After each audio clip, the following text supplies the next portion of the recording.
Bapak,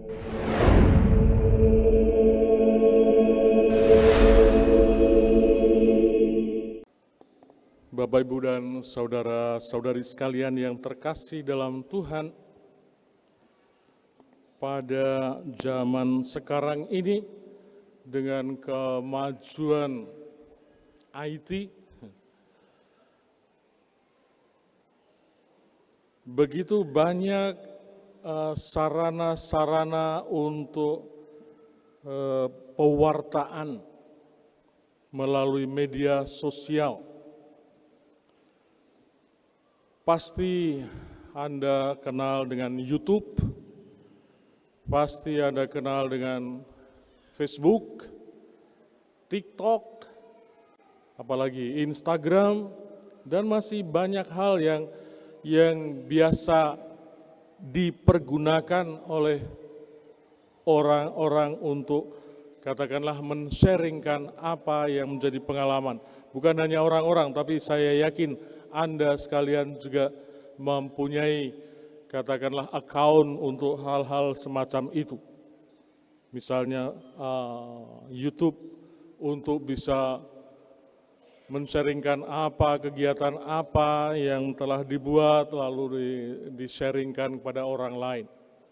Nah, yang menarik paling tidak bagi saya bahwa setiap program itu selalu ada tulisan silahkan subscribe,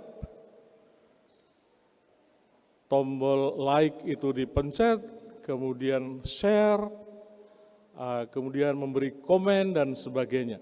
Itu anak-anak muda pasti sangat paham tentang hal itu. Dan bagi mereka yang mendapatkan katakanlah subscriber yang banyak, memang ada apa istilah sekarang itu, ada cuannya ya. Ada cuannya, ada hadiah uang dan sebagainya. Saya tidak tahu, saya belum pernah itu mendapatkan cuan melalui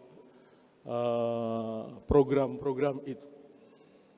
Tapi sekurang-kurangnya bahwa setiap kita men-sharingkan, Anda sekalian yang men-sharingkan pengalaman itu melalui media-media tadi, memang ada pesan silakan subscribe, share, dan like, serta komen. Dan itu katakanlah untuk menambah followers dari akun kita. Nah, melalui follower yang begitu banyak, biasanya memang kita semakin semangat.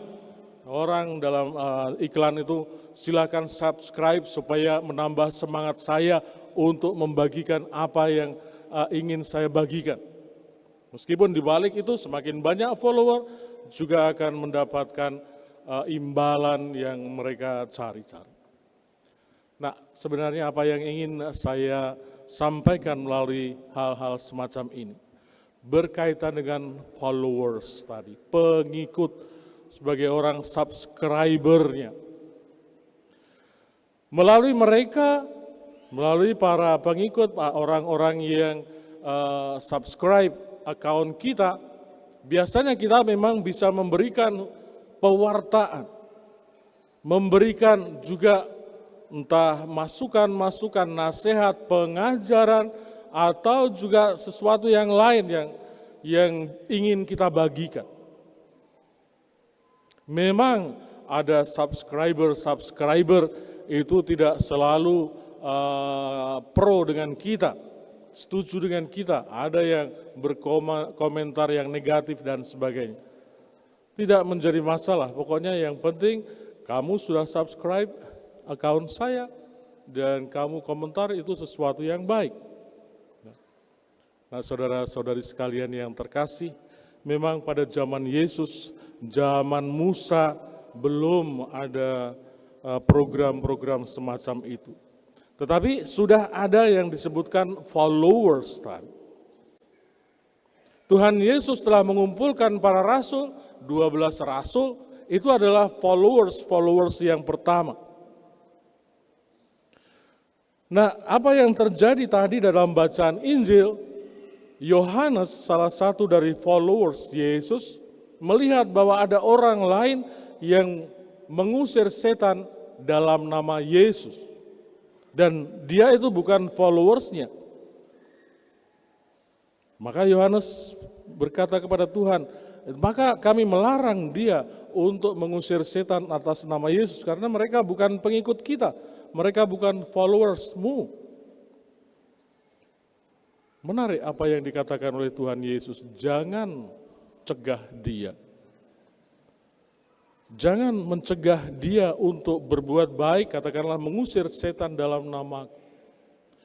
Karena tidak mungkin dia mengusir setan dalam namaku dan pada saat itu juga mengumpat aku. Inilah yang menjadi pesan Tuhan Yesus kepada Yohanes tadi. Apa yang mau disampaikan? Saudara-saudari sekalian, menjadi pengikut, menjadi rasul bahkan tidak serta-merta otomatis menjadi persis seperti Yesus sendiri, mempunyai kuasa seperti Yesus. Dalam konteks Injil yang baru saja kita dengarkan, konteksnya artinya cerita yang mendahuluinya, diceritakan bagaimana para murid itu tidak bisa mengusir roh jahat dari seorang anak. Jadi ada seorang bapak yang datang kepada para rasul karena anaknya kerasukan setan dan minta supaya para rasul mengusir setan itu. Dan para rasul tidak bisa. Lalu mereka bertanya, bagaimana mungkin kami tidak bisa mengusir setan itu dalam namamu? Memang Tuhan Yesus menjawab, jenis ini memang hanya bisa diusir dengan doa dan puasa.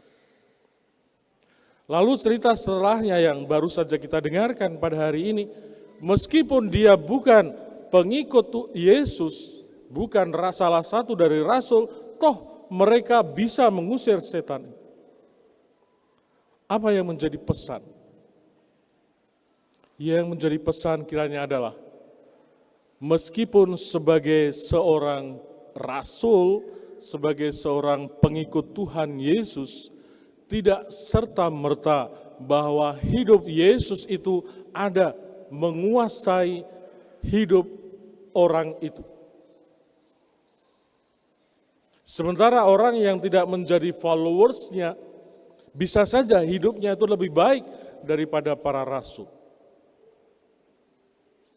Saudara sekalian, cap pribadi kita masing-masing, memang kita sebagai orang Kristen, sebagai orang Katolik, percaya kepada Yesus. Tetapi juga sering kali hidup kita itu belum atau tidak dikuasai oleh Tuhan Yesus. Kuasa Yesus belum ada dalam diri kita.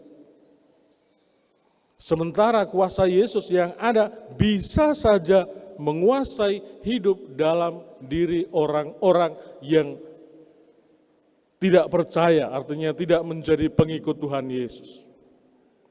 Itu sebenarnya juga sudah kita sadari. Orang yang bukan Katolik, orang yang bukan Kristen pun dipercaya oleh gereja bahwa dengan kehendak baik, kemauan baik, dan juga kehidupan yang baik, Tuhan pasti tahu bagaimana memberikan yang terbaik pada orang itu. Kita tidak bisa mengecap, membuat cap bahwa kalau bukan pengikut Tuhan Yesus, tidak masuk dalam kelompok agama ini, mereka tidak selamat.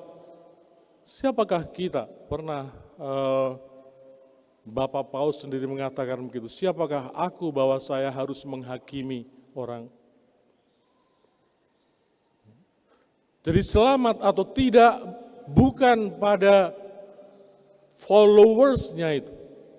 Bukan sebagai pengikut dicap sebagai orang Kristen, orang Katolik. Tetapi adalah bagaimana hidup orang itu. Dan inilah yang menjadi sebuah tantangan bagi kita. Saudara-saudari sekalian, pantas kalau kita mendengarkan sabda Tuhan pada hari ini kita menjadi sadar diri, wawas diri. Menjadi orang Kristen masuk gereja tidak otomatis bahwa hidup Yesus menguasai kita. Hanya kalau kita sungguh-sungguh mau terbuka, mau dikuasai oleh Tuhan, maka kita yakin Tuhan sendiri memang Maha Pengasih, Maha Penyayang, cinta.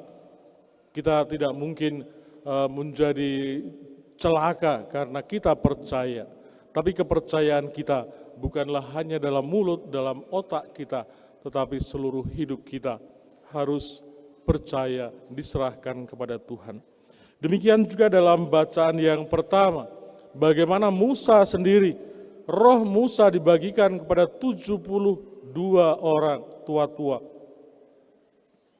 Meskipun 2 orang tidak hadir dalam kemah pertemuan, tetapi mereka sungguh dikuasai juga oleh roh kenabian. Sedangkan bacaan yang kedua bukan kekayaan, bukan apa yang kita miliki yang membuat kita selamat. Hanya karena Tuhan Yesus saja, dialah Sang Juru Selamat. Oleh karena itu kita membiarkan diri, kita membuka diri agar hidup kita sungguh dikuasai oleh Tuhan.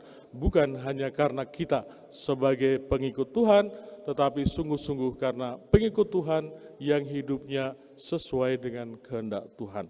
Berkat Tuhan menyertai kita semua.